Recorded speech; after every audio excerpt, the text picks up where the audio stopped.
When you think of a medieval castle, you might picture lavish feasts, elaborate costumes, and instruments playing everywhere, just like a Hollywood period drama. But in reality, there were days when life in the castle was simply about trying to survive in the dark. Because back then, there was no electricity, no light, bulbs, no switches, no Netflix, no nightlight. I saw royalty in there. Court had to be incredibly creative to turn those cold stone walls into livable spaces, instead of just a cave. GGC, Fabian, Chung, MT Kai Heng, and you know what? They were really good at it. From extravagant lighting methods to more economical solutions, they found all sorts of ways to illuminate their massive spaces. Let's start with the most familiar one. Candles. Candles. The glorious light for the nobility. Now, these weren't the kind of candles you blow out on a birthday cake. Medieval candles were the ultimate lighting tool of their time, and also a way to show off one's status. Commoners, on the other hand, had to use tallow candles, made from animal fat. Yes, you heard that right? These candles burned, but they smelled like you were living in an unwanted barbecue party. Black smoke, a foul odor, and nothing luxurious about them at all. Meanwhile, the nobility, those in the fancy pants group, used beeswax candles. Now, these were the real rock stars of the medieval lighting world. Not only did they burn longer, beeswax candles were brighter, cleaner, and most importantly, they didn't make you smell like sitting in the kitchen all day. A high-quality beeswax candle can burn for up to 9 hours, which is perfect for those long winter nights when the sun disappears at 4 in the afternoon, and you still have the whole evening to survive without bumping into walls. But fancy lighting means fancy costs. A beeswax candle could cost anywhere from 6 to 10 pence. Sounds cheap. Try to imagine having to spend about $50 for one candle today. That's right, you're literally burning money. And don't forget, a meat castle could consume anywhere from 3 to 500 candles per month. Multiply that, and you'll understand why keeping a castle lit was one of the most expensive tasks of the era. Chandelier. The royal disco light. If candles were the common high-end lighting tool, then chandeliers were the main stage of every party. Imagine massive wooden or iron frames hanging from the ceiling, adorned with candles like a medieval disco ball. But instead of colored lights, it was real fire. On grand occasions, hundreds of candles were lit on these chandeliers, turning the Great Hall into a medieval Times Square. The light was dazzling, sparkling, and incredibly wow in the eyes of guests. However, don't forget that behind all that glamour was extremely hard work. The servants had to climb ladders, one by one, to light each candle in a drafty castle with those characteristic pointed shoes of the era. It was not easy at all, but all that effort had a reason. Because the number of candles being burned was a measure of wealth. The more candles, the more beeswax, the more it proved that you were a significant figure, burning hundreds of candles in the Great Hall just to entertain a few guests on a Tuesday night. Yes, that was a way to show off status in the evening. Instead of watching movies or scrolling on their phones, the nobility gathered around candlelight to tell stories, discuss politics, or gossip.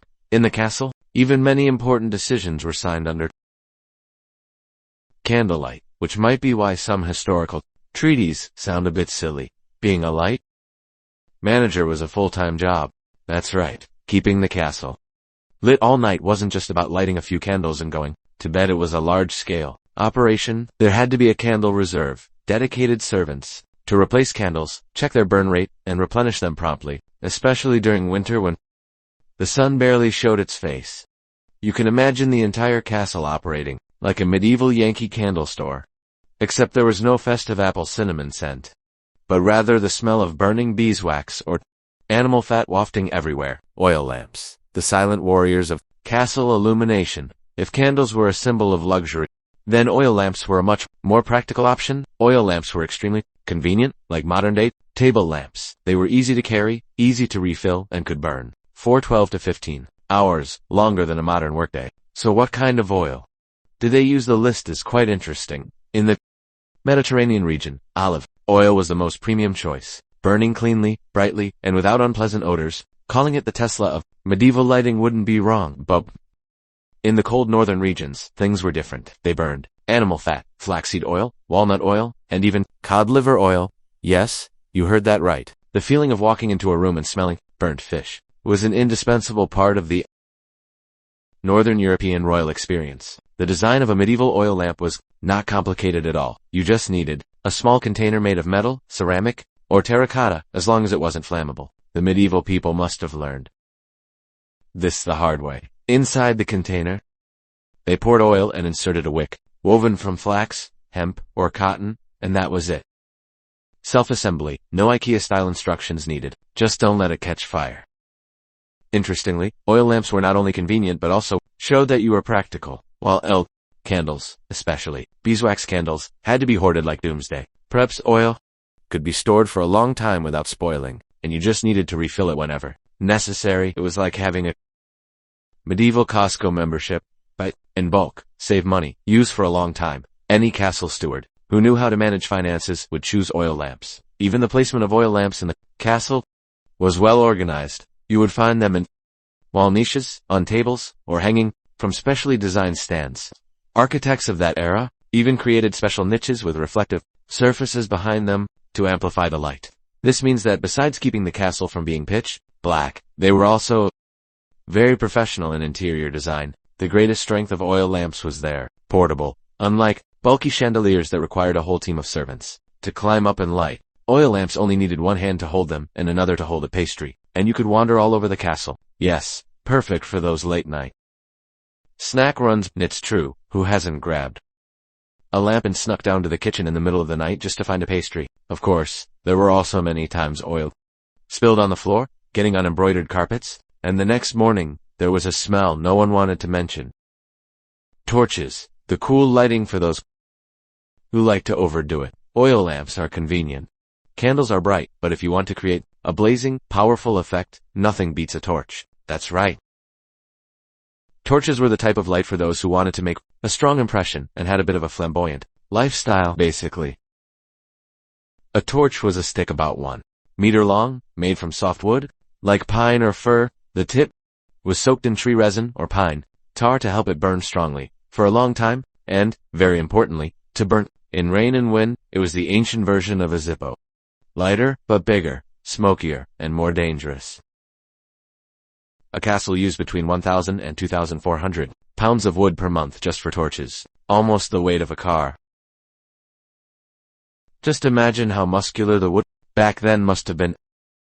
Just like candles, torches came in various types. There were handheld ones, like flashlights, very convenient for checking strange noises in the middle of the night. There were wall-mounted ones, creating a continuous line of light in the hallways. Then there were ones placed on large poles outside in the courtyard, used for parties or festivals, like I'm important, and this pillar of fire proves it.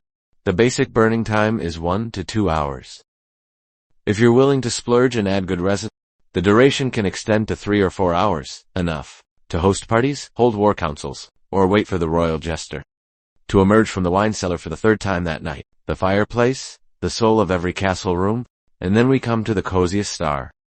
In the medieval lighting ecosystem, the fireplace. A fireplace isn't just for warmth. It's the center of every important room. From the great hall in the king's chamber to the kitchen, there, people didn't just warm their hands. They conversed, strategized, told stories, or simply avoided freezing their bottoms. But to maintain a continuously operating fireplace system, a castle had to burn 2 to 4 carts of wood every day, which means 60 to 120 carts every month. Yes, if the budget ran out because of firewood, then stopping the invasion of neighboring countries was quite understandable. The fireplace was also a symbol of status. The larger, more detailed, and more beautiful its design, the more it proved your wealth and power. Just like today, some people show off their 85-inch TV. Back then, people showed off their fireplaces. The light from a fireplace wasn't as brilliant as candles or torches, but it created a warm, shimmering, and cozy atmosphere, perfectly ideal for evenings discussing important matters, or simply sharing gossip around the fire. 2-part sleep. When darkness shaped the schedule, strange nights, even with various light sources like candles, oil lamps, torches, and fireplaces, life in the castle was still very dark, and this led to a type of sleep you've probably never. Bogig Ngtigik, NGL fan. Medieval people didn't sleep at continuous 8 hours like us. They divided the night into 2 sleeps. The first was the first sleep, lasting about 3 to 4 hours after dark.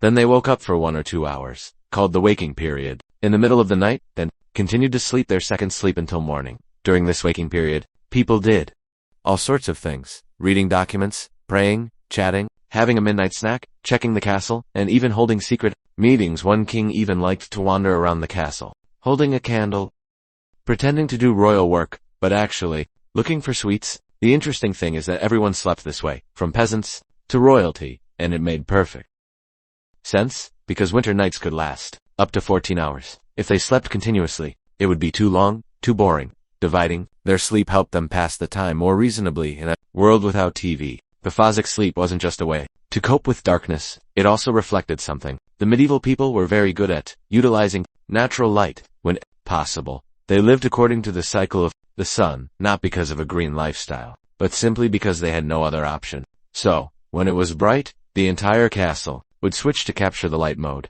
at all costs. Windows weren't just for shooting arrows.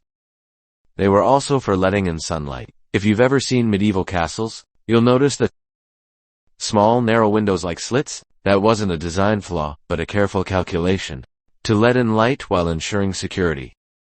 It was an architectural game, like Tetris, where they had to arrange the light slits to provide enough light during the day but not create a loophole for enemies to infiltrate. Important rooms like the Great Hall were often built with large arched windows facing east or south to maximize light.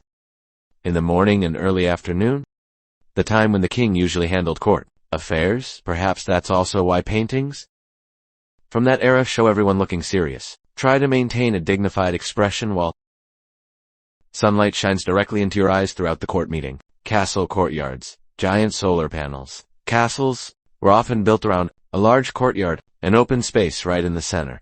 During the day, this was the heart of all activities, from servants doing laundry, soldiers training, to nobles practicing sword fighting, or simply people gathering to sunbathe. These courtyards were essentially vitamin D charging stations of ancient times. No electricity, no flashlights needed. As long as there was sun, everything ran.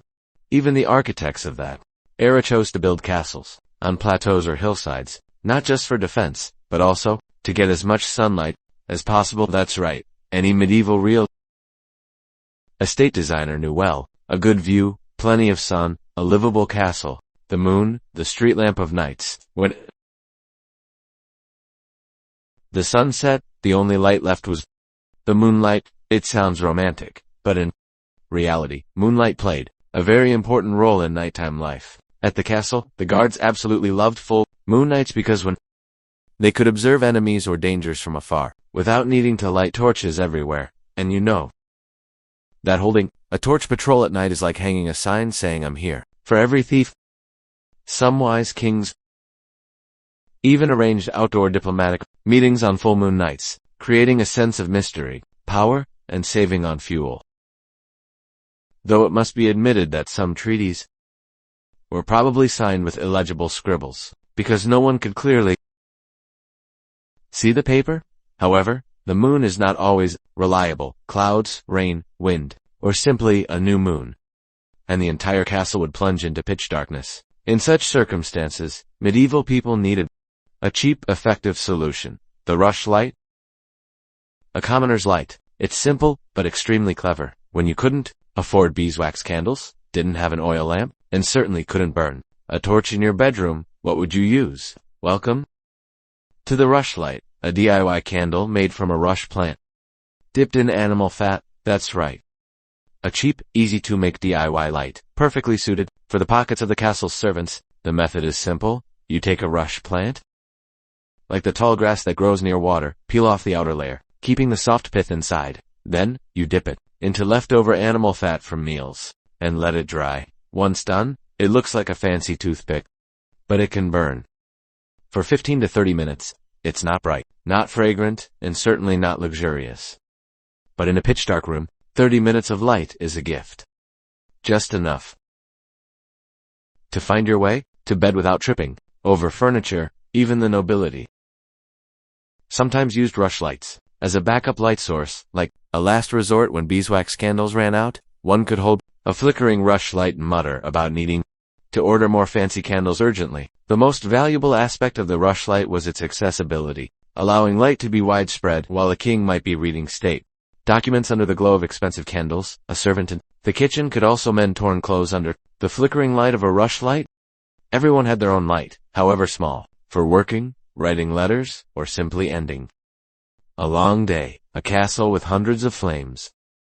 Each flame told a story, from luxurious beeswax candles, durable oil lamps, blazing torches, warm fireplaces, to humble rushlights, all combined to create the vibrant tapestry of light in the medieval castle. Each flame not only illuminated the way, or provided warmth, but also reflected the status, creativity, and even the philosophy of life of the medieval people. They had no electricity, but they possessed imagination, diligence, and solutions that would make you nod in admiration. Medieval darkness was unavoidable, but it was precisely that which made light precious and strangely beautiful.